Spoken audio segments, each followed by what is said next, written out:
Keke Palmer has lifted the lid on the toxic side of child stardom after rising to fame on Nickelodeon. The actress, 31, who fronted sitcom True Jackson, VP in 2008, said being a young star was dehumanizing. Despite the television channel catapulting her into fame, Keke said there were often downfalls to her early rise in fame.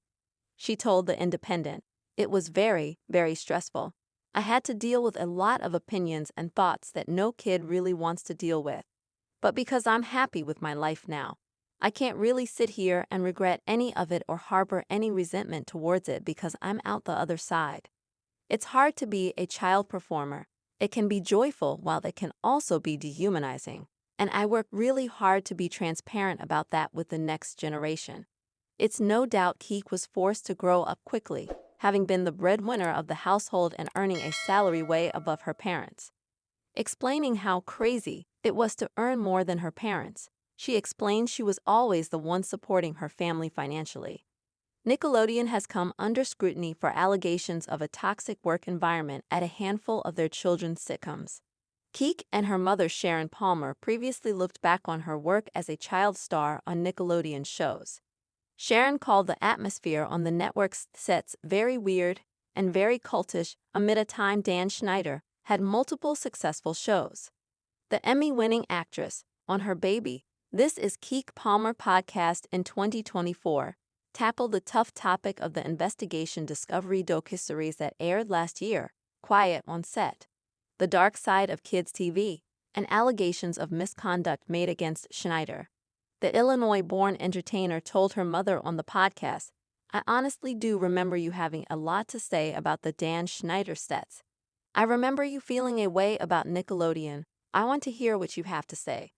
Keke had appeared on 56 episodes in the eponymous role on the Nickelodeon show True Jackson, VP from 2008 to 2011.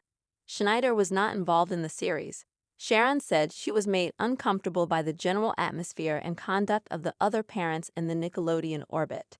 "My honest opinion is I thought the whole atmosphere of the Dan Schneider set was very weird, very cultish," Sharon said.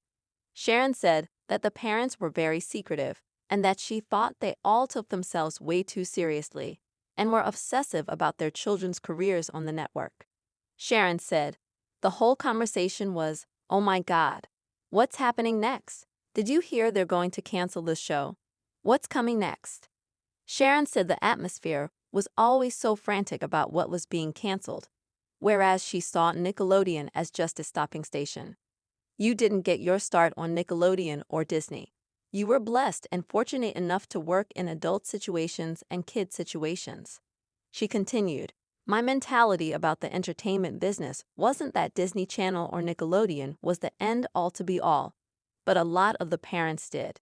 Quiet on Set, The Dark Side of Kids TV featured a number of interviews with people who formerly worked on Schneider's shows, such as The Amanda Show, All That, and Drake and Josh.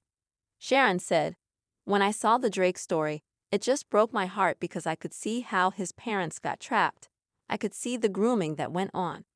Sharon noted that Peck has sought to distance Belle from his father, and that she was brought to tears watching the doc learning about the situation. Keke recalled her own past experiences with industry workers such as agents and managers trying to get between her and her mother. "In my experiences with you in this industry, I had moments where people tried to push us away from each other or try to come in between us," the Boss's star said. The Note actress said her mother never would allow that kind of thing to go down, which occasionally created tension between them. "I definitely felt overly controlled and confined, and almost like I was in a prison sometimes," Keke said. "But when I look back, I feel like you were really just being protective of me." Schneider, who parted ways with Nickelodeon in 2018, filed a lawsuit against Warner Bros. Discovery in May in Los Angeles, calling the docuseries a hit job that painted him in a false light.